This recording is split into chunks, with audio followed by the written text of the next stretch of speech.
Louis est arrivé 5e en passe en dentaire à Montpellier. Dans cet épisode, il vous dévoile plein de secrets. Ça m'a vraiment fait progresser énormément. Mais énormément. Enfin, j'ai gagné vraiment beaucoup de place avec.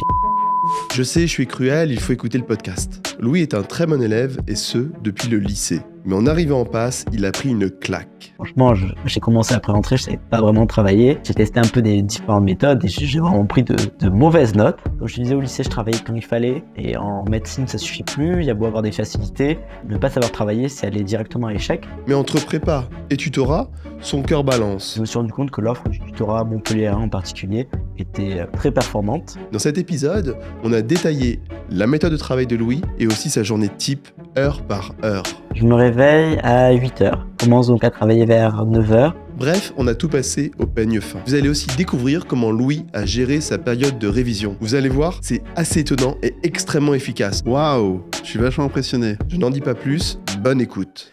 Bonjour à tous, aujourd'hui sur Hippoca, je reçois Louis, il est arrivé 5e en dentaire à Montpellier. Félicitations, bravo à lui. Merci Constantin, c'est gentil. Donc j'imagine que si tu arrives dans le top 10, tu dois pas être non plus un super cancre au lycée. T'étais quel genre d'élève ? Lycée, j'étais quand même, j'avais des bonnes notes. Après, je travaillais pas non plus énormément. Enfin, je travaillais. Quand il fallait travailler, je travaillais. Après, j'étais pas non plus le plus gros travailleur. Je rendais les devoirs qu'il y avait à rendre. Je faisais pas les devoirs facultatifs. Un étudiant un peu classique, quoi. Oui, resté lambda. Mais, enfin, lambda, oh. Un étudiant lambda. T'as une mention au bac ou pas ? Oui, du coup, j'ai une mention très bien au bac. Ah bah ouais, merci l'étudiant lambda. Oui. Quel salaud. Moi, j'ai une mention assez bien, donc tu vois. T'as toujours voulu faire dentaire ? Non, pas du tout. Pas du tout. J'ai commencé à m'intéresser à dentaire quand j'étais en première. C'est pas un rêve de gosse, mais honnêtement, plus j'y suis, plus ça m'intéresse. Donc non, dentaire, ça arrivait au lycée. Quand il a fallu choisir une voie, je regardais un peu dans les filières de santé. Et donc médecine, c'était un peu long pour moi. Je pense que je me serais pas lancé pour 12 ans d'études. Et dentaire, c'était le bon compromis, je pense, avec des spécialités qui peuvent aller jusqu'à 8 ans et une base commune de chirurgien dentiste à 6 ans. C'est vraiment ce qui me convenait le mieux. Et toi, tu veux être dentiste, faire ortho ? C'est quoi ton petit rêve ? Dans l'idéal, j'aimerais bien être orthodontiste, c'est possible. On verra ce que donne le concours de l'internat en 6e. Si j'ai envie de le faire ou pas, bon là je suis en 2e année encore, donc il y a le temps d'évoluer, mais oui, orthodontiste, ce serait idéal. Et sinon, chirurgien dentiste, ce serait quand même très bien. Bah, c'est quoi la motivation d'un jeune pour faire dentiste ou ortho ? Personnellement, il y a quand même une grande partie de qualité de vie. Je sais que j'aime bien déjà tout ce qui est aider les autres. Et la dentisterie, c'est quand même quelque chose qui permet de se mettre véritablement au service des autres. Après, je pense que j'aurais pas été un bon médecin dans le sens où j'aurais pas été assez empathique. C'est quand même des métiers qui demandent vraiment un abandon de soi-même, je pense, pour son métier. Chose à laquelle je suis pas vraiment prêt, pour être très honnête. Donc chirurgien dentiste, c'est un métier qui permet un bon compromis entre une vie personnelle qui peut être, je pense, assez épanouie et une vie professionnelle qui peut l'être tout autant. Ok, ça marche. Sur Parcoursup, t'as mis quoi ? Alors, plusieurs choses, des choses qui n'avaient pas trop de lien avec la dentisterie. Pas mal de prépa littéraire, excusez-moi, de prépa Hippocagne. Et après, des prépa BL également, et des facs de médecine. Du coup, j'avais mis médecine Marseille, médecine Montpellier, médecine Toulouse et Lyon, si je me souviens bien. Pourquoi t'as choisi passe et pas une LAS ? Parce que je n'étais pas au courant. Finalement, j'ai choisi la voie. Je n'étais pas très renseigné. C'est quand même la réforme est quand même assez complexe. Moi, j'avais pas grand monde qui me l'avait expliqué. J'entendais vaguement parler des LAS et des passes. Passes, ça me semblait être la voie la plus, la voie principale. Je pensais avoir à peu près les capacités de faire une passe. Je voyais pas trop l'intérêt de faire une LAS. Mais avec le recul, une LAS aurait peut-être été plus facile, effectivement. Ouais, tu penses ? Je pense honnêtement que ça aurait été plus facile, oui. Après, dans les années supérieures, dans les années supérieures en santé, c'est tout de même assez réconfortant d'avoir fait une passe. Les cours se comprennent mieux, je pense. D'accord. Donc, tu as choisi passe Montpellier pour faire dentaire. Et arrivent les vacances. Qu'est-ce que tu fais pendant les vacances ? Tu prends un petit peu d'avance ou tu es en mode chill ? Beaucoup de chill dans le début des vacances. Voilà, bon, pour se reposer, j'avais pas véritablement besoin de repos, mais non, je travaille pas l'année avant ma passe. Je fais une pré-rentrée, cependant, donc du 15 août jusqu'à la rentrée qui devait être début septembre, le 1er ou 2 septembre, je pense. Ok. T'avais pris une prépa? Oui, j'avais une prépa privée et voilà, donc pour la pré-rentrée, j'étais totalement en prépa privée, effectivement. Et pourquoi t'as pris une prépa? C'est tout le monde en prend à Montpellier? C'est quoi un petit peu le... Enfin, explique-nous comment ça se passe. Oui, bah moi j'étais assez contre les prépas au début quand même, et je suis toujours plutôt mitigé. Je pense qu'elles peuvent être une très bonne aide, mais bon, il faut tout de même mitiger ça. Et à Montpellier, il y a un très bon tutorat. Bah, mes parents l'ont pris parce que ils avaient l'argent pour prendre une prépa, que ça les rassure également. En tant que parent, je pense que c'est important de savoir qu'on a fait le maximum pour ses enfants. Donc moi, ils m'ont pris la prépa parce qu'ils m'ont dit si t'en as besoin, tu la prends. Si t'en as pas, tu te rends compte que t'en as pas besoin, tu la laisseras tomber. Et c'est ce qui a été finalement le choix le plus judicieux parce que j'étais pas mal en prépa au premier semestre. Et quand j'ai découvert le tutorat, je suis pas mal parti au tutorat et je me suis rendu compte que l'offre du tutorat à Montpellier en particulier était très performante, qu'il n'y avait pas grand-chose à redire sur ce tutorat, et j'ai passé une bonne partie de mon année après au tutorat. Voilà, donc j'ai pas mal jonglé entre les deux, mais donc tout le monde ne prend pas de prépa, et il y a des gens qui réussissent en prépa. Ok, t'as des potes qui ont pas pris de prépa et qui ont réussi? Oui, oui, je connais beaucoup de personnes qui ont, même en dentaire, en médecine, dans les filières les plus sélectives, il y a tout à fait des gens qui étaient uniquement avec le tutorat et qui ont réussi simplement avec le tutorat. Bon bah trop cool ça. Bah ouais, Petite dédicace au tutorat de Montpellier. C'est quoi c'est son ça. petit nom? Comment on le trouve? C'est l'ATSN, l'Association des tuteurs en santé de Montpellier. Ah Et là il y a, là. voilà. Mais ils sont en coopération avec la faculté de pharmacie, où ils ont leur petit nom aussi, l'association des tuteurs en pharmacie. Et Montpellier, c'est sur deux facultés, Montpellier, Nîmes. Donc il y a l'association des tuteurs en santé, Nîmois également, si vous voulez tout Ok, savoir. chacun son antenne. C'est ça. Qu'est-ce que t'as appris à la pré-rentrée? Ce que j'ai appris après rentrer, beaucoup de bases, pas mal de choses qui servent à rien. Avantage du tutorat. Encore, on revient, non, mais on revient encore sur ce débat tutorat prépa. Les prépas, je sais qu'ils nous avaient fait pas mal de cours de l'année précédente. Pas mal que j'ai appris bien comme il faut, que ça m'a pris du temps. Et finalement, arrivé à la rentrée, on tombe sur un prof un peu farfelu qui change tout son programme intégralement. On apprend le système nerveux sympathique et puis finalement, il fait totalement autre chose. Voilà. Et donc, alors que le tutorat, il n'avait pas du tout fait. Du coup, c'est un point positif pour l'un et pour l'autre. Et après, j'ai surtout appris beaucoup de méthodes de travail. C'est vrai que pour se mettre dans le bain, tout de même, la pré-rentrée, ça permet véritablement de voir les bases à son rythme avant d'attaquer l'année, parce que dès que ça commence, la véritable année de passe, là, ça envoie. Qu'est-ce que t'as appris en méthode de... Quand tu parles de méthode de travail, ça veut dire quoi concrètement quand t'es en pré-rentrée?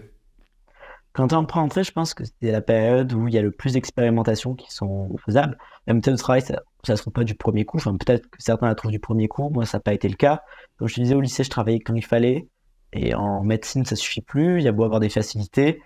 Si tu sais, ne pas savoir travailler, c'est aller directement à l'échec. En pré-rentrée, et on peut tester. Non, mais c'est une vérité, hein. Franchement, j'ai commencé à pré-rentrée, je savais pas vraiment travailler. Voilà, j'ai testé un peu des différentes méthodes et j'ai vraiment pris de mauvaises notes avant de comprendre comment ça marchait. Et quand ça marchait, je travaillais moins. Quand j'ai compris ma méthode de travail, je travaillais moins, mais je travaillais plus efficacement et ça marchait mieux au final. Ok, ben on va essayer de la comprendre, ta méthode de travail, dans tous ces petits détails. Ok, Euh, avec plaisir, Ça marche? bien sûr. Euh, donc on va commencer par le semestre 1, classique, et tout le début du semestre 1, premier jour de rentrée. Est-ce que tu vas à la fac à écouter les profs ou pas du tout? Non. Alors, la faculté de Montpellier, petite particularité, je sais que c'est pas dans toutes les facs la même chose, mais on a les cours enregistrés. Comme je te l'ai dit précédemment, on a des cours qui sont donc à la fois sur la faculté de Nîmes et à la fois sur la faculté de Montpellier et à la fois à la faculté de pharmacie, trois sites différents qui accueillent les étudiants en passe. Et donc, les vidéos sont télétransmises, c'est-à-dire qu'on peut les revoir en différé chez nous. On a une plateforme où on peut revoir les vidéos en, en décalé. Et moi, ce que je faisais du coup, c'est que je regardais pas les cours de la fac. Je les ai regardés en fait en période de révision. C'est-à-dire que durant toute l'année, je travaillais sur les polycopiés des enseignants ou sur les polycopiés de ma prépa ou du tutorat. Ça dépendait du poly qui était le plus adapté. Je travaillais seulement le cours. Et une fois que j'avais fini de travailler le cours, que les périodes de révision arrivaient, je regardais les vidéos en x2. Donc j'avais déjà eu un bon apprentissage du cours au préalable pendant les périodes d'apprentissage. Et du coup, je regardais les vidéos en x2 pendant les périodes de révision et je récupérais les derniers détails qui manquaient avec justement l'audio du professeur. Pas mal comme méthode. Oui. Je crois que t'es le premier qui écoute les cours vraiment en période de révision, genre au dernier moment, quoi. En général, c'est soit au J0 ou soit la deuxième ou troisième fois que tu vois le cours. Il y en a qui réécoutent à ce moment-là et toi, t'as fait vraiment à la fin, quoi. Oui, c'est ça. Ben, moi, je sais que j'arrive très peu aller en cours magistral me sert vraiment très peu. Vraiment, un support papier, ça me permet vraiment d'acquérir le cours en profondeur. Le cours oral de l'enseignant, je retiens pas grand-chose, ce n'est les grandes lignes et encore vraiment, c'est assez imbitable pour moi. Et donc, véritablement, de bosser le cours écrit avant, comme ça, je connaissais déjà vraiment bien le cours quand je suis arrivé en période de révision. Et en plus d'avoir un prof qui parle en x2, ça me tirait à avancer. C'est-à-dire que j'étais en période de révision et le prof, il parle en x2. Donc, on peut pas regarder ailleurs, on peut pas regarder en l'air. La vidéo, elle tourne. Donc, faut être concentré, faut prendre des notes sur les derniers petits points qui manquent. Et donc, vraiment, ça me permettait d'avancer encore plus en période de révision, quoi, de me tirer dans les derniers moments où on est un peu fatigué, justement. Et les vidéos, elles sont déjà là en début d'année ou elles sont quand même distribuées à des moments particuliers? Non, les vidéos sortent. Les cours ont en général lieu le matin. Donc, de 8h à midi, on a environ 4 heures de cours par jour. Ça dépend, des fois, il y en a moins, mais en général, c'est 4 heures de cours par jour. Et elles sont disponibles dès l'après-midi, sur le site de la fac. En fait, il y a les profs, j'imagine, se répartissent les cours dans les différents sites et les cours sont enregistrés et retransmis, enfin disponibles à la demande, finalement, comme Netflix sur un portail numérique. C'est ça, exactement. En fait, les enseignants tournent entre les 3 sites en physique. Ils tournent donc les 3 sites que je t'ai présentés précédemment pour que tout le monde ait accès aux cours en physique.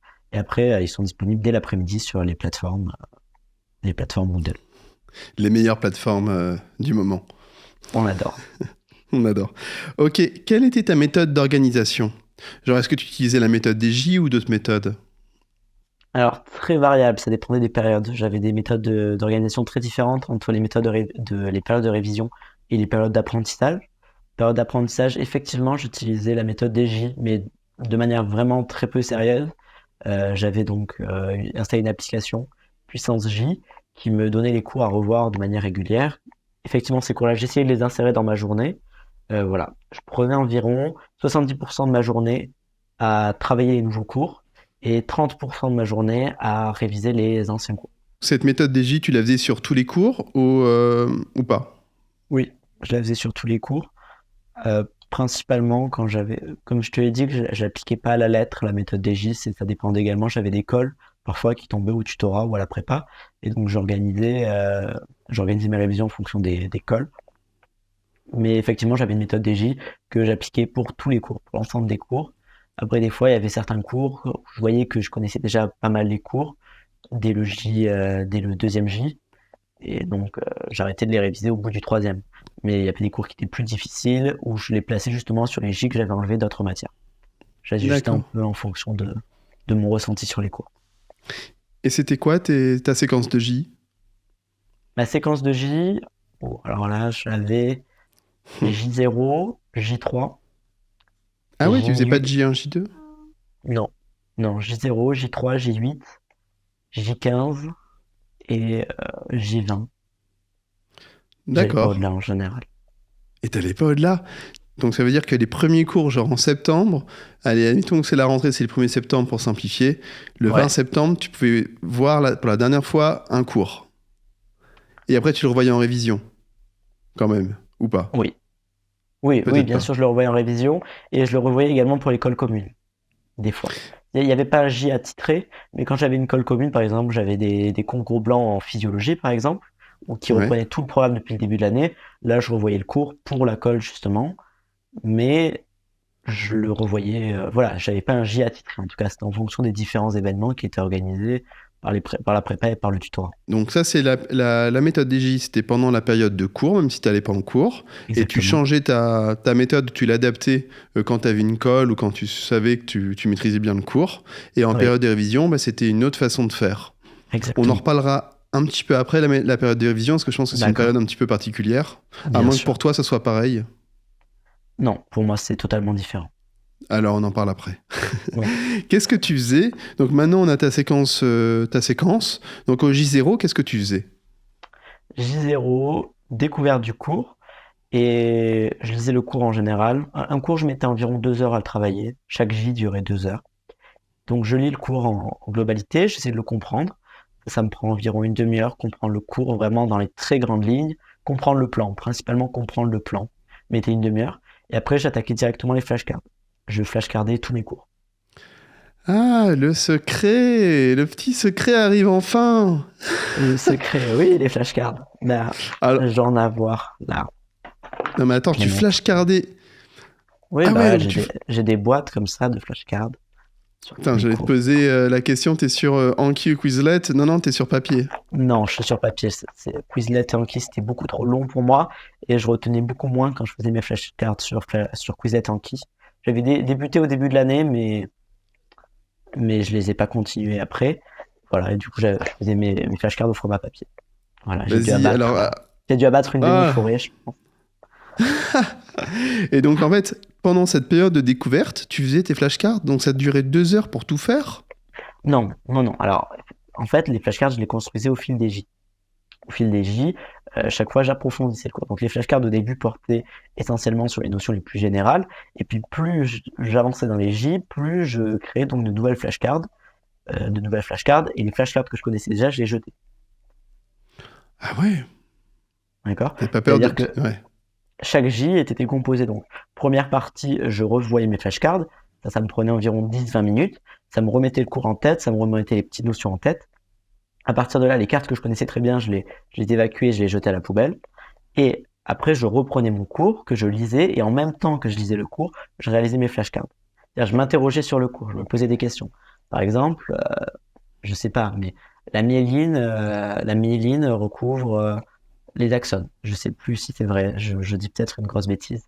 Mais en tout cas, je me posais la question, qu'est-ce qui recouvre les axones? Par exemple, voilà, je me posais, en fait, pour créer mes flashcards, je recopiais mon cours, tout mon cours était recopié à la fin de mes flashcards, mais je me posais des questions sur le cours en vérité.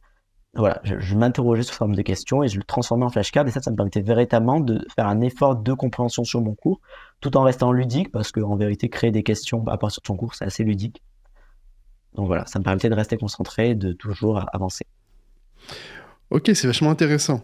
Donc J0, c'est découverte du cours, tu essaies de bien comprendre le plan, tu commences un petit peu à faire des flashcards, mes notions Voilà. générales. À ton J3, tu revois, donc tu t'interroges avec tes flashcards du J0. Voilà, exactement. Ok. Si tu les connais déjà, bon, je pense que tu les jetais pas tout de suite à ce moment-là, mais... Oui, pas au début de l'année, j'avais pas trop Pas au confiance au début. début de l'année, ça vient après. Bah ouais, j'ai stressé pour toi. J'ai dit, mais attends, il jette le truc, mais comment il peut se... du coup, enfin, tu Non, vois, tu peux savoir. ça vient après dans les J ultérieurs. Le J3, on jette très peu de cartes. Donc, on jette vraiment les cartes Ok. générales. Bon, Louis est fou, mais pas à ce point-là quand même. Donc J3, donc c'est la deuxième fois que tu vois le cours. Tu fais un petit peu de flashcard. Ensuite, tu rapprends ton cours. Quand tu apprends ton cours, tu fais quoi? T'es actif, hein, t'es à l'oral, juste tu lis, comment ça se passe? Eh ben, je crée les flashcards, justement. C'est ça qui fait que donc, tu te questionnes, et la question, ça te permet déjà d'enregistrer. Exactement. Voilà, me poser des questions sur mon cours, ça me permet de l'enregistrer déjà. Ok. Donc ça, En c'est fait, une clé. voilà, je reformule, en fait. C'est vraiment ça la clé. Je pense que le fait de reformuler le cours sous forme de questions sur la flashcard nécessite d'avoir compris ce qu'on est en train d'écrire. Juste recopier, moi, ça me servait pas vraiment parce que quand on recopie, on a une action qui est presque automatique. Quand on doit reformuler ce qu'on est en train d'écrire, ça demande une réflexion, une compréhension du cours. Et moi, ça me permettait du coup de véritablement apprendre le cours. D'accord, ok. Bon, super intéressant. Ensuite, le J8, pareil. Mais Donc, tu faisais pareil. tes flashcards du J0 et du J3.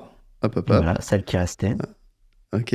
Donc, celle qu'on commence un petit peu à rentrer dans le détail, parce que quand on est habitué avec Anki Quizlet, si tu disais cette flashcard, je la maîtrise pas du tout, elle va revenir dans ton paquet, tu vois, genre à la fin de ton premier tour, paf, tu vas l'avoir encore à nouveau dans ta série. Est-ce que toi, Oui. tu faisais ça, par exemple? Oui, alors ce que je faisais, c'est que je prenais. Alors, j'espère que j'ai bien compris ta question, mais je prenais mon paquet de flashcards, je faisais mes flashcards, et donc celle que je connaissais pas, je la mettais derrière mon paquet, et celle que je connaissais, je la mettais à côté sur la table.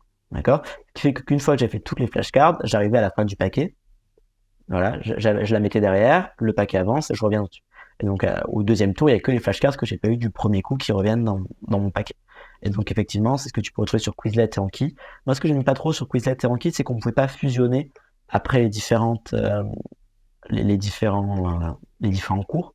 Moi, j'avais des flashcards pour tous les cours et après, en période de révision ou pour un partiel, je mélangeais toutes les cartes de tous les cours. Et comme ça, je me faisais une grosse révision. Je faisais 2 heures de flashcards et je revoyais tous les cours. D'accord, ok. Ah. Il n'y a pas moyen sur Quizlet ou Anki de faire ça?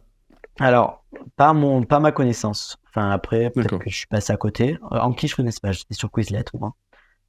J'ai pas trouvé, en tout cas. Après, c'est peut-être faisable et c'est peut-être moi qui suis passé à côté, mais à l'époque, j'avais pas le temps. Du coup, j'ai fait format physique. D'accord, je comprends. Donc à la fin, donc, il reste que les flashcards que tu maîtrises pas, enfin auxquels tu n'as pas répondu, tu n'as pas su répondre. Et puis au pire, elles arrivent 2-3 fois, tu les remets derrière. Enfin, tu les remets derrière 2-3 fois, puis au bout d'un moment, bah, tu t'en souviens parce que ça fait que 5 minutes que tu l'as vu et du coup, ça c'est rentré. Ok. Et à la fin, ok, donc ça c'est. Est-ce qu'il y a un moment où tu fais des QCM? Alors, j'ai fait des QCM assez tard dans le semestre. Et je pense que c'est une erreur, en fait. Parce que les QCM, ça m'a vraiment fait progresser énormément. Mais énormément. Enfin, j'ai gagné vraiment beaucoup de place avec les QCM. Parce que, en vérité, il y a vraiment une méthode dans les QCM. On dirait que c'est bête, les QCM. Mais il y a une méthode dans les QCM. Les QCM, ils sont faits par des humains. Ils sont pas faits par des machines. Et en vérité, on trouve une certaine logique. Une logique que je ne serais pas capable d'expliquer. Mais je sais que quand je suis arrivé le jour du concours, je sentais les QCM. Je sentais venir les réponses. Et j'étais quasiment capable de donner la réponse qui allait venir juste après la réponse. Quelque chose d'assez indescriptible. Je ne saurais pas comment le dire. Mais à force de faire des QCM d'anal, j'étais capable de dire, en fonction de l'enseignant, qu'est-ce qu'il allait mettre à la suite, quoi. Et vraiment, les QCM étaient vraiment très utiles. Puis en plus, pour s'entraîner sur les pièges, pour travailler son attention.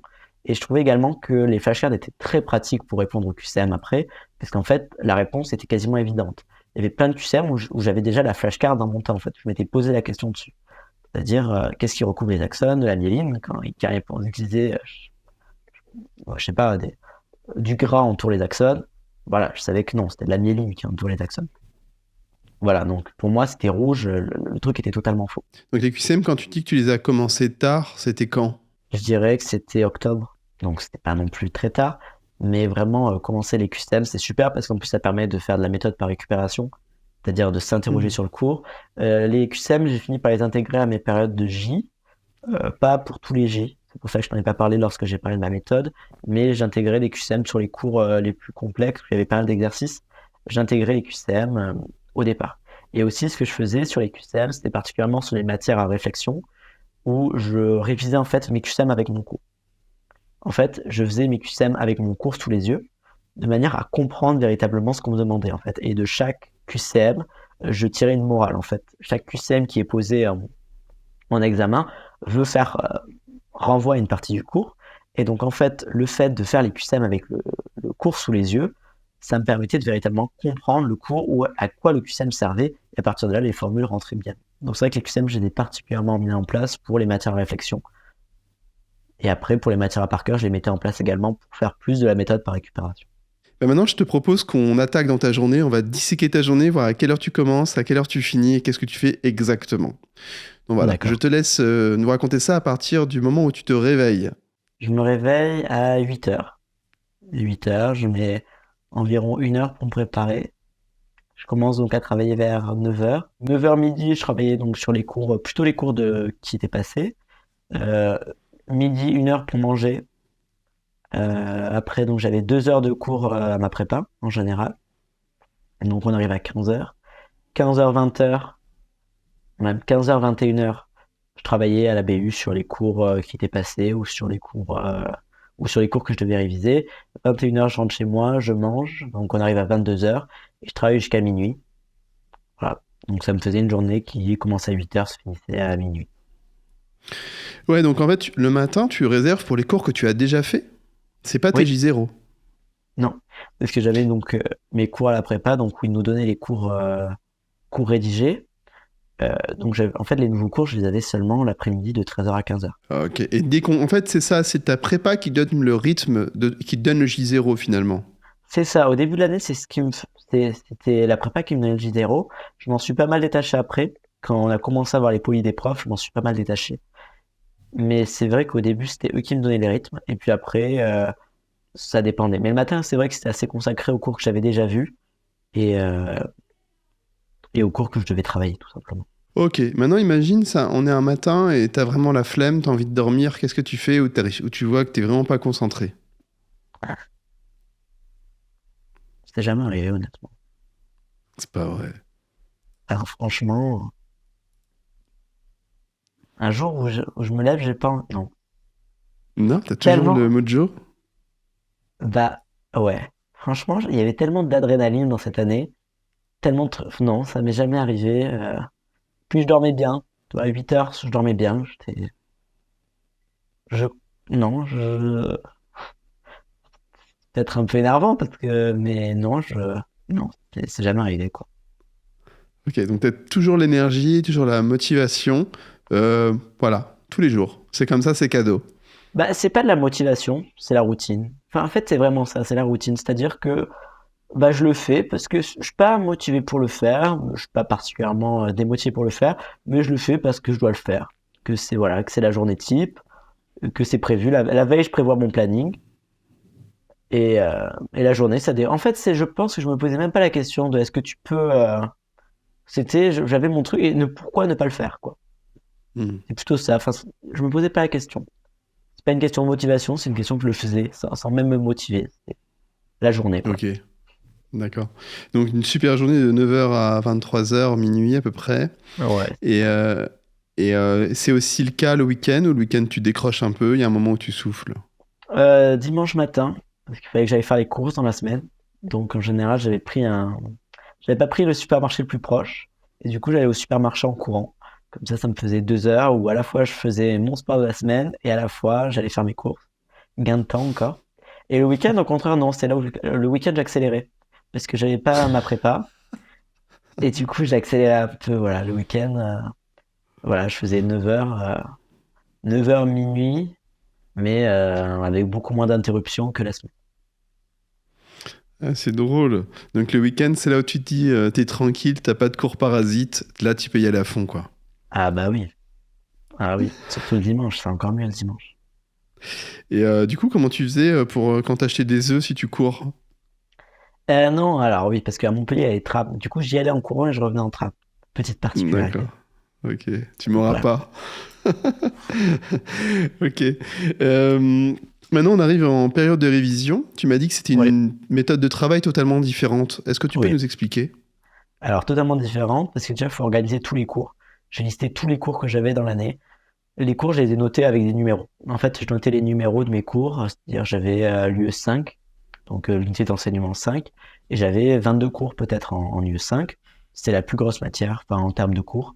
Et donc voilà, du coup j'avais UE 5.1, UE 5.2, UE 5.3, voilà, jusqu'à 22. Et donc le but, c'était vraiment de tous les recenser, les cours, et de tous les faire passer. Parce qu'en fait, il y a des QCM sur chacun des cours. Et donc, c'est indispensable d'avoir vu tous les cours pour le jour de l'examen. Donc, véritablement, j'avais prévu mon planning pendant toutes mes périodes de révision. Ma période de révision, elle a duré 3 semaines à peu près. Et donc, sur 3 semaines, j'avais mon planning qui était défini heure par heure sur toutes les périodes de révision. Ce qui n'était pas le cas avant, puisqu'avant, je faisais mon planning la veille pour le lendemain plutôt. Ok. Quand tu dis que tu as listé tout, ça veut dire quoi? Donc tu listes sur un papier ou sur un fichier Excel ou je sais pas où. Ouais, Et exactement. ensuite, tu as revu chaque cours une fois ou plusieurs fois en fonction du cours. Et si tu l'as revu plusieurs fois, pourquoi certains cours plusieurs fois, d'autres cours non? Enfin, comment Ouais. t'as géré ça? Alors moi, j'avais déterminé 2 temps. Un temps que j'avais dit un temps objectif, donc le temps qu'il me faudrait pour voir les cours. Donc je prenais ma liste et je me disais, tiens, ce cours-là, non, non, le temps objectif, c'était le temps que j'avais en tout. C'est-à-dire le temps, j'avais noté donc sur 3 semaines, en bossant 14 heures par jour, combien de temps ça me faisait au final de temps de révision. Donc j'avais trouvé un nombre d'heures pas précis, et ça, je le pondérais aux matières. C'est-à-dire j'avais 6 matières avec des coefficients différents. Et donc, je pondérais donc le temps objectif, donc tout le temps que j'avais, avec les différentes matières, les différents coefficients. Ce qui faisait qu'une matière, j'avais 10 heures, l'autre, j'avais 3 heures. Enfin, ça dépendait, quoi. J'avais beaucoup plus de 10 heures de révision, mais bon, en fonction des matières, j'avais un temps de Hmm. révision différent. Et après, je prenais mon temps dit subjectif, où je prenais ma matière et j'attribuais au cours le nombre d'heures qui serait optimal pour que le jour du concours ce soit top. Je me disais, tiens, ce cours-là, il me faudrait, allez, 3 heures pour être très bien. Celui-ci, il m'en faut 4.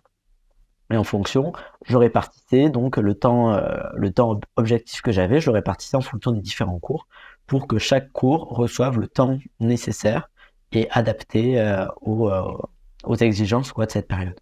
Et après, du coup, j'ai listé mes cours donc sur les 3 semaines, je les ai positionnés dans mon planning et j'ai laissé 3 jours à la fin, 3 jours tampons pour attraper le retard que j'aurais eu pendant ces 3 semaines. Waouh! Je suis vachement impressionné. Quoi? C'est compliqué? Bah, c'est génial. Non, c'est génial. Ok. Donc, imagine, tu as 100 heures et tu as deux matières. Imaginons, on a 2 matières. Il y en a une qui a un coef 10, l'autre coef 5. Et bien, du coup, tu dis, celui qui a le coef 10 aura plus d'heures déjà que deux fois plus d'heures que le coef 5. C'est un peu ça? Exactement. Du coup, sur une base de 100 heures, par exemple, ça fait 66 heures pour la matière coef 10 et 33 heures, du coup, pour la matière coef 5. Ouais, d'accord, ok. Ouais, c'est vachement malin. Et après, au sein de la matière, par exemple, si la matière coef 5, tu as 33 heures, mais tu as 33 cours, tu vas dire, bon, bah alors, normalement, on se dirait que chaque cours, il y a 1 heure, mais non, parce qu'il y a 2 cours où tu vas mettre 2 heures, et d'autres peut-être une demi-heure, et d'autres une demi-heure ou moins. Exactement. Ok, c'est ton temps subjectif, ça. Ok, je suis vachement impressionné. C'est assez malin. Et donc, ta zone tampon, elle était vraiment précieuse pour toi ou t'étais nickel juste avant ta période tampon? Je veux dire, t'es tellement précis chirurgicalement. Ouais, tu vois ouais. Ben, ça dépend. Il y avait certains cours que j'avais peut-être un peu sous-estimés dans le temps subjectif et qui, du coup, ça a été bien d'avoir la période tampon. Donc, j'avais pris 3 jours de période tampon. Il y a un jour dont j'avais vraiment besoin. Un jour où j'ai bossé un peu plus lentement, j'ai bossé une demi-journée. Et le jour avant le concours, moi j'ai travaillé parce que je savais que j'avais envie de travailler. Et c'était vraiment un jour de confort où j'ai bossé toute l'histologie. On avait un énorme cours d'histologie, donc toute la veille j'ai bossé que de l'histologie toute la journée. Donc ce jour tampon, il aurait pu sauter, c'était pas très grave. Donc voilà. Mais ça me réconfortait d'avoir cette période tampon parce que je me disais, si jamais tu n'y arrives pas, quand j'ai fait mon planning, si tu n'y arrives pas, tu auras toujours ces 3 jours. 3 jours, c'est quand même beaucoup. On peut faire beaucoup de choses en 3 jours. Et qu'est-ce que tu conseillerais tu vois, si tu devais revenir au début de la période de révision, qu'est-ce que tu ferais de mieux pour mieux calculer le nombre d'heures dont tu as besoin? Ou tu pouvais forcément ne pas le savoir? C'était obligatoire de te tromper. Je me suis assez peu trompé parce que j'avais fait les concours blancs avant la période de révision. Avant que ma période de révision commence, j'avais mes concours blancs. Et je pense que ça m'a aidé à bien situer les cours dont j'avais besoin. Et voilà. Et finalement, moi, ça a bien marché pour moi. Donc franchement, je sais pas ce que j'aurais pu faire de vraiment mieux. Ouais, okay. Ce que je peux conseiller, du coup, ce que j'avais fait, ce qui m'avait permis justement d'atteindre quelque chose de réalisable, c'était vraiment de pas se mentir sur ses capacités, quoi. Vraiment toujours se questionner. Et puis même la méthode des flashcards permettait d'avoir vraiment un suivi constant parce que du coup, je savais quelle flashcard je connaissais, quelle flashcard je connaissais pas. Et en fonction, c'était plus facile d'adapter. Donc la veille du concours, tu disais que tu as travaillé. Tu as travaillé un petit peu moins quand même ou c'était en mode 14 heures? Non, je n'ai pas travaillé 14 heures la veille du concours, j'ai dû travailler 10 heures, je pense. Ouais. Et après, je suis allé voir ma salle de concours. Je suis allé marcher jusqu'à ma salle d'examen, je fais le trajet que je ferai le lendemain. Puis je suis rentré chez moi, j'ai mangé un bon plat. Je sais plus ce que j'ai mangé, mais je me souviens que c'était bien, que j'avais pris le temps pour bien cuisiner un bon truc. Je suis allé me coucher tôt et le lendemain, j'avais mis une sonnerie particulière le lendemain. J'avais ma sonnerie jour de concours. J'ai mis au premier et au deuxième, et ça, je sais quand ça sonne. Il faut y aller, quoi. C'est quoi ta sonnerie jour de concours? C'est une musique particulière? Non, c'est vraiment un truc sur une musique préenregistrée en plus sur mon téléphone que j'ai dit, bon, bah, ça, ce sera ma musique de concours. Du coup, voilà, il n'y a rien d'exceptionnel, mais je m'étais dit, ça, le jour du concours, je la mettrai. Et voilà. Ouais. J'ai pris du café. Je prenais pas de café, je prenais que du thé durant toute l'année parce que j'avais pas envie d'être trop addict. Et le jour du concours, j'ai pris de la caféine. Donc, l'effet de la caféine quand on n'en prend jamais, c'est décuplé. Donc là, j'étais vraiment à fond. Trop bien. Et pas de blanc, t'étais à fond. Un peu de stress, mais les capacités optimales. Bah, alors, j'ai pas ressenti le stress. J'avais pas l'impression d'être stressé quand j'étais dans mon année. Mais quand j'en suis sorti, ah ouais, je me suis dit quand même, t'étais quand même bien sous pression. Mais je l'ai pas ressenti en fait parce que j'avais le planning. j'avais le planning sur 3 semaines, je savais où j'allais, je savais ce que j'allais faire et je savais que, enfin, je me faisais confiance pour que le jour du concours ça passe, Mhm. quoi. Et toujours à rectifier. Enfin, je savais où j'allais. Et je pense que le fait de savoir où on va, ça limite le stress vraiment de manière vraiment importante. Très bon conseil. Faut savoir où on va. Pour le concours ou dans la vie. Non, Méditons franchement. tous sur cette phrase. Donc alors, le concours se termine. À Montpellier, on a quand les résultats? Alors, concours le 4 et 5 janvier. Et résultat, je ne saurais pas être super précis, mais je dirais mi-février, je pense. Ok. Donc déjà, à Montpellier, c'est cool, c'est que toutes les vacances que tout le monde a avant, vous les avez pas parce que vous êtes en mode révision, en fait, C'est ça, finalement. exactement. Ok. Donc t'enchaînes le jour de l'an, ça t'oublie. Hop. T'as Oui. fait quand même un peu la fête ou pas trop? Non, zéro. Zéro. Ouais, tu t'es pas cramé J'ai genre pas le fait, 31, j'ai je crois. pas fait Ouais, non, non, c'était pas la super idée. Mais même Noël, j'ai pas fait Noël, j'ai pas fait le jour de l'an. Mais en fait, j'étais Ouais. tellement dans le truc où j'avais prévu mes heures que enfin, c'était même pas important, en fait, ce qu'il y avait autour. Je devais travailler, de toute façon. C'est un peu triste vu comme Ouais. ça, mais moi, j'étais heureux. Et est-ce que tu as changé ta manière de faire, ta manière de travailler, de t'organiser entre le semestre 1 et le semestre 2? Oui, oui, j'ai pas mal changé, franchement, parce que deuxième semestre, c'était pas les mêmes matières. Premier semestre, on était beaucoup sur du par cœur. Deuxième semestre, on arrivait beaucoup plus sur de la réflexion. Donc, j'ai plus trop fait la méthode des J. Je révisais mes cours quand j'en ressentais le besoin au deuxième semestre. Mais je pense que c'est quelque chose qu'on peut faire, c'est-à-dire bosser les cours qu'on sait sur lesquels on a des difficultés qu'après avoir fait un semestre. J'aurais pas été capable de me dire au premier semestre, tiens, ce cours-là, tu le connais pas assez. J'avais pas la maturité, je pense. Et au bout d'un semestre, on commence à se connaître. On connaît ses capacités de révision, quoi. C'est comme un sportif, en fait. Au début, tu commences, tu trottines, quoi. Et puis après, quand tu commences à connaître, tu sais où tu peux pousser tes limites, où est-ce qu'elles sont. Et voilà. Et donc, je connaissais les cours que je connaissais, je le savais. Ceux que je connaissais pas, je le savais aussi. Tu les revoyais en fonction de tes besoins. Et Exactement. c'était quoi? Tu avais toujours une liste de tes cours. Comment tu gérais ça? C'était au feeling? Au deuxième semestre, c'était au feeling. C'est pour ça que je te dis que c'est important d'avoir, enfin, pour moi, c'était important d'avoir l'expérience du premier semestre. Parce que vraiment, pour bosser les cours au feeling, je sentais qu'au deuxième semestre, j'étais bien meilleur sur la gestion des cours. Après avoir fait la période de révision, tout ça, j'étais bien plus capable de faire au feeling. D'accord, ok. Euh, Est-ce que tu as bossé en groupe ou pas? Oui. Oui, oui, toute l'année, j'ai Ouais. bossé en groupe. Donc, j'avais un groupe, on était trois. Donc, j'avais deux potes à moi que j'avais rencontrés à la fac, justement. Et donc, on a bossé ensemble toute l'année à la bibliothèque universitaire. Et ça change la vie. Ah, vas-y, raconte-moi tout. Bah, ça change la vie parce que t'es pas tout seul. Enfin, moi, je sais que j'étais dans mon appart tout seul. Moi, j'aimais bien prendre mon indépendance. Je suis quelqu'un d'assez indépendant. Mais quand même, tous les jours tout seul, c'était un peu long. Donc, j'avais bossé à la BU pour voir du monde autour. Et puis, donc, un jour, bah, j'ai rencontré donc deux potes à moi. Et on a commencé à aller à la BU un jour, puis le lendemain, puis le lendemain, puis le lendemain. Enfin, jusqu'à ce qu'on aille tous les jours à la BU. Et en fait, bosser en groupe, c'est super parce qu'en fait, tout le monde se tire vers le haut. Moi, des groupes de personnes que je connais qui bossent ensemble, soit tous ont réussi le concours, soit aucun ne l'a eu, en général. Et donc, je me dis vraiment, il y a vraiment un effet groupe qui est prépondérant parce que ça permet de garder le moral. On faisait les pauses ensemble. Faire les pauses avec d'autres personnes que boire son café tout seul dans son coin, c'est quand même bien plus agréable. Puis tous dans le même domaine et tout le monde se tire vers le haut et c'est vraiment super, quoi. Parce qu'en fait, il y a quand même 300 places quasiment, comme je t'ai dit au début de l'entretien. 300 places, voilà, vous n'allez pas vous tirer dans les pieds. Il y a de la place pour les trois. Donc voilà. Et finalement, on a tous les trois eu le concours. Et donc ça s'est très bien passé. Et c'est quoi le classement de tes deux potes? Alors eux, ils ont pris médecine, ils ont pas pris dentaire. Et alors, il y en a un qui est arrivé dans le top 10, dans le top 10 médecine. Je veux pas te dire de bêtises, mais je crois qu'il est arrivé top 7. Et le deuxième est arrivé 75e. Donc on était tous les trois très bien Nul! placés. Oui, bon, Non, je ça rigole. reste excellent quand même. 75, moi j'aurais bien aimé qu'on me dise tu vas être 75 au début de l'année. On m'aurait donné un Ouais, papier au début de l'année, t'es 75e d'office, j'aurais signé sans souci. direct. Voilà, donc très fier de deux aussi. Donc on est passé tous les trois et c'est génial. Ok, bah très bien, c'est super. Je te propose qu'on joue maintenant à un petit jeu, mais avant ça, je vais faire mon petit interlude, genre abonnez-vous, commentez, likez, c'est super important pour le podcast, pour qu'il ressorte des sondages, voilà, quand quelqu'un veut un témoignage, tu vois, s'il y a énormément d'engagement comme ça, nous on ressort tout de suite, et ça nous fait énormément plaisir, et ça me donne énormément de force pour continuer à faire ce travail. Donc je compte sur vous. Voilà, après ma minute Michou, on continue, on va faire un super jeu. C'est un jeu que j'ai commencé avec Raphaël qui était à UP et en fait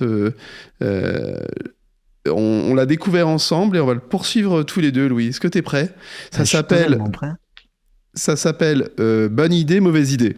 En gros, j'ai demandé à ChatGPT de me donner 100 conseils et toi, donc je vais t'en donner un à la fois et toi tu vas me dire si c'est une bonne idée ou une mauvaise idée directe. Tu peux commenter, il n'y a pas de problème. D'accord, ok. Alors, utiliser des applications de contrôle parental pour bloquer l'accès aux sites de distraction ou aux applis. Pourquoi pas? Ça dépend. Moi, je sais que par exemple, j'avais désinstallé Instagram et je passais par Google pour aller sur Instagram. Et du coup, ça me permettait de beaucoup moins regarder. Oui. Enfin, après, faut pas que l'année devienne une punition. Mais pourquoi pas? Ouais. Si ça devient embêtant, oui. Moi, j'avais Instagram encore. Créer un cahier de formules et d'astuces pour chaque matière. Bonne idée et mauvaise à la fois. Faut pas que ça prenne trop de temps. Réviser dans des environnements différents pour stimuler la mémoire. Bonne idée. Ah ouais? Enfin, en fait, moi, j'aimais bien ma routine.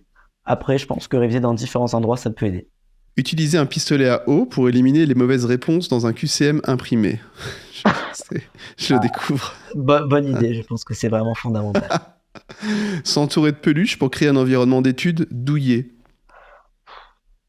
Ouais, non. Enfin, si vous voulez. J'en vois plein. Alors attends. Écouter des podcasts éducatifs, des podcasts de cours sur le chemin de la fac ou de la prépa. Super idée. Ouais, tu l'as fait toi? Pas en entier, mais j'écoutais pas mal de podcasts, pas mal de petites infos à droite à gauche. Ouais. Voilà, les gens qui témoignent, c'est quand même toujours rassurant. Et puis c'est bien de voir des gens qui ont réussi. Ça fait plaisir. Ok. Ouais, je comprends. Faire des roulades avant chaque session de travail pour secouer les idées. Oui, très bonne idée. Alors, regarde, utiliser des flashcards pour la mémorisation. Très bonne idée. Prendre des compléments alimentaires pour booster sa mémoire. Mauvaise idée. Je pense que c'est vraiment une grosse erreur. J'en connaissais qui en prenaient et ils ont totalement explosé. Ah ouais? Genre ils étaient Mais en après, surchauffe? Ah, mais je sais qu'il y en avait qui prenaient du Guronzan, je crois que ça s'appelle, ou de la caféine en cachet pour rester éveillé plus longtemps. Grosse erreur. Écoutez-vous, le sommeil primordial. Le sommeil, c'est du travail. Ok, je comprends. Bon, bah, je pense que c'est bon, on va s'arrêter là. Ok, super.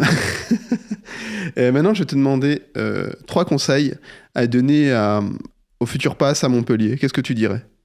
Je dirais de prendre soin de vous. Mangez bien, dormez bien, douchez-vous. Vous avez le temps pour ça. Arrêtez de vous mentir, vous avez le temps. J'ai réussi en me douchant, en allant faire du sport 1 heure par semaine. Et j'étais toujours très bien habillé, sans vouloir me vanter. Mais prenez soin de vous, c'est important. Aimez-vous, croyez en vous. Deuxième conseil, vous allez y arriver. Si vous bossez bien, vous bossez régulièrement, il n'y a pas de raison que ça se passe mal. J'ai connu des gens qui bossaient très bien et qui l'ont eu, alors qu'ils n'étaient pas exceptionnels au lycée. Vous pouvez tout à fait y arriver. Il n'y a aucune raison de ne pas y arriver. Il n'y a que vous. Vous êtes la seule barrière à votre réussite, donc croyez en vous. Et troisième conseil, Des flashcards. Oui, flashcard. Mais après ça m'était propre. Peut-être que ça marchera pas pour eux. Non, mais lâchez rien. Croyez en vous, surtout. Voilà, encore une fois, période de novembre, la plus difficile. Si vous nous écoutez dans cette période-là, voilà. Et là jusqu'à décembre, quand vous aurez passé le premier semestre, le deuxième semestre à Montpellier, vous verrez que ça passe tout seul. Donc voilà. Croyez en vous. Moi, je crois en vous. Je suis sûr que vous êtes capable d'y arriver. Et ça va très bien se passer.